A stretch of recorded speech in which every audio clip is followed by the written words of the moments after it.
Hello and welcome back. Today we are going to be doing a very traditional set of dishes, partly as prayashchit. The last time I made some of this, a good friend of mine, Bala, commented that how come I didn't call him and or keep some for him, and I decided today I'll make all of these traditional stuff which he seems to love a lot, and it's also his 50th birthday. So I'm going to just pan the video for a second. It's his 50th birthday. Thank you for coming, Bala. Thanks, Rajan. Love it. And what we will do is cook also this traditional Mysore rasam in a clay pot. So Bala, in order to do this, we need tur dal water. Okay. 2 cups of it. So in order to generate tur dal water, what we'll do is we'll just take 3 tablespoons of tur dal, nothing more than 3 tablespoons of tur dal. All right. And we'll add a little bit of turmeric to this and add 2 cups of water to this and allow it to get to 4 to 5 whistles. Okay. I'm done adding the 2 cups of water. I'm going to close the pressure cooker and start it off in a gas that is behind me. The next thing we are going to do is fry some ingredients. One of the beautiful things about this rasam is a rasam where people say that you will always have to mix before you serve yourself, because there is no concept of trying to take the top and loving that versus the mixed portion. All of the ingredients are ground fresh. Okay. So there is no powder in this. So I am following this beautiful handwritten recipe of my mother, and it starts off by saying roast 1 tablespoon of chana dal along with half a tablespoon of black pepper. There we go. We'll wait till this nicely turns red. So once the dal has started turning a little brown, we're going to add some red chilies to this and roast it for a while in low flame. Red chili. What is the purpose of red chili? I've never been able to understand what kind of flavor it adds to the food. Okay. Each red chili, depending upon specifically in India where it originates from, has a different flavor, a different aroma, a different color, and a different spice level. All right. Okay. So this one specifically is Kashmiri red chili. It has lots of color, less of spice, and slightly lower in aroma when you compare it to the Karnataka Baidage chili. Okay. I would have preferred putting the Baidage chili because we are doing a Mysore rasam. I don't have that with me. So the best alternate I could find is the Kashmiri red chili for it. Now as the chili is done, what we are going to do is add 1 tablespoon of coriander seeds. Okay. And half a tablespoon of cumin seeds. Okay. And again, this is something my mother taught me. She always said, when you're roasting, understand the time taken for each of these ingredients.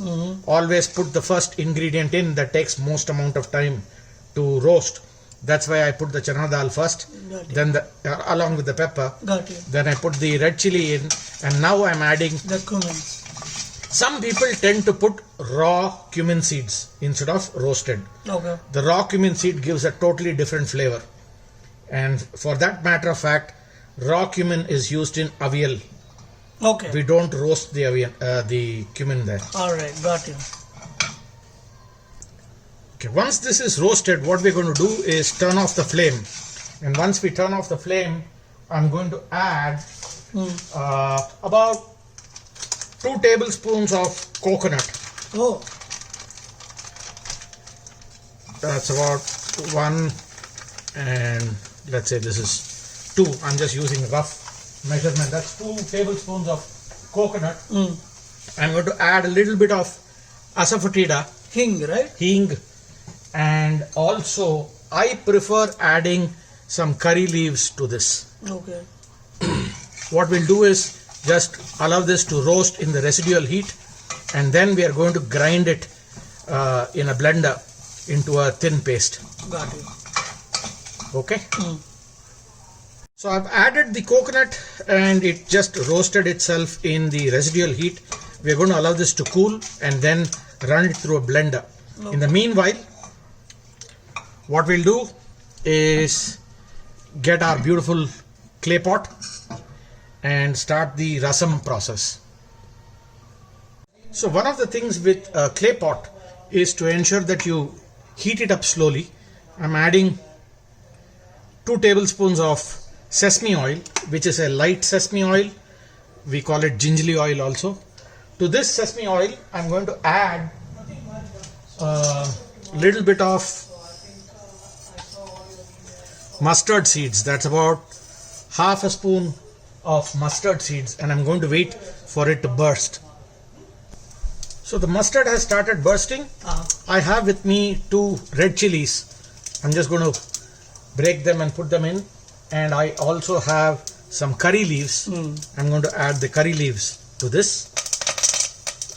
There you go. And once this has burst and all of the mustard has also burst, I have with me 2 tomatoes. This is roughly 200 grams. We're going to add the tomatoes and cook the tomatoes for at least 8 to 10 minutes. So we have cooked this tomatoes for about a good 7 minutes, and at this time it's a little mushy and it's good. I'm going to add a little bit of turmeric powder, give that a mix, and the next step what we are going to do is add tamarind water. And you know that I always use a tamarind concentrate like this. What we need if you're using the conventional tamarind is about 1/3 the size of a golf ball of tamarind that was soaked. So to a cup of water, I've taken about this is about 3/4 of a spoon. I'm just going to mix that. We need 2 cups of water out here. I'm going to just mix that with the first cup of water, add that to this, and I'm going to just add another cup of water.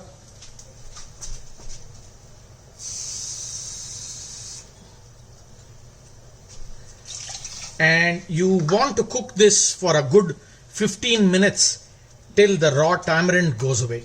That's taste, important. The smell or The taste. smell of raw tamarind needs to go. So you need to just boil it for a good 15 minutes. Correct. So we are done with about 12 minutes of this tamarind water boiling, and by now all the raw tamarind smell is gone. In the meanwhile, what I did was I mashed the dal which was in the cooker. 1 minute, let me clear there we go. So we have nicely mashed dal. I'm going to add the 2 cups of water that was there in it. I've added all of it into this. We'll wait for this dal to boil up. The dal has begun to boil. I have blended this, which was what we roasted earlier. I'm going to add all of that into the pot. Give it a gentle mix. I have washed this with water. I've added a cup of water to it. I'm going to add that to this.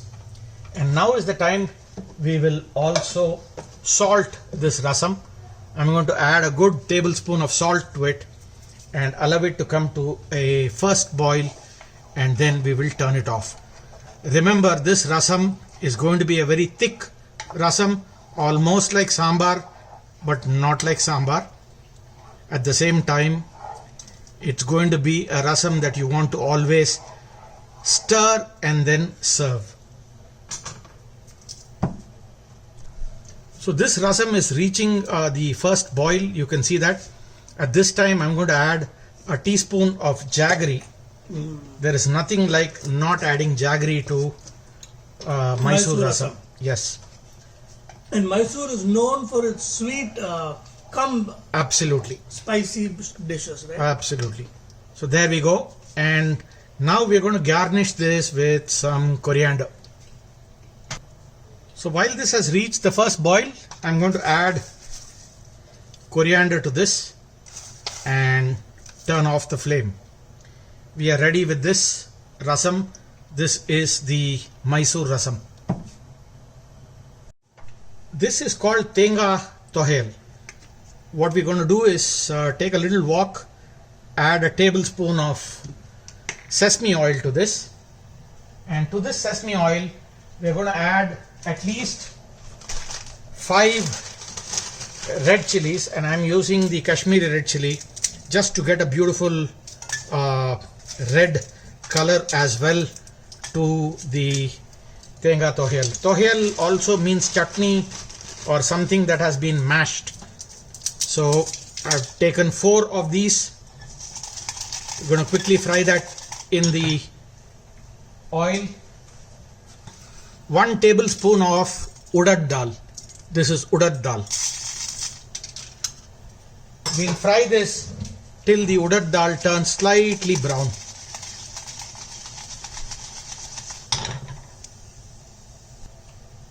So the urad dal has nicely browned. I'm going to turn off, and at this time I'm going to transfer this into a blender. There we go. And to this blender we're going to add coconut. But before we add the coconut,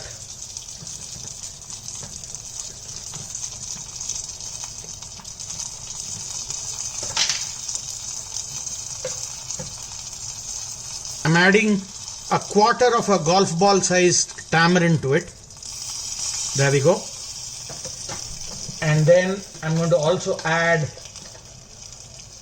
half a teaspoon of salt and fill this up with coconut. So I've added the coconut and I'm going to blend this. So this is the blended version of the Tenga Tohel or the coconut chutney, which we will mix to rice and eat.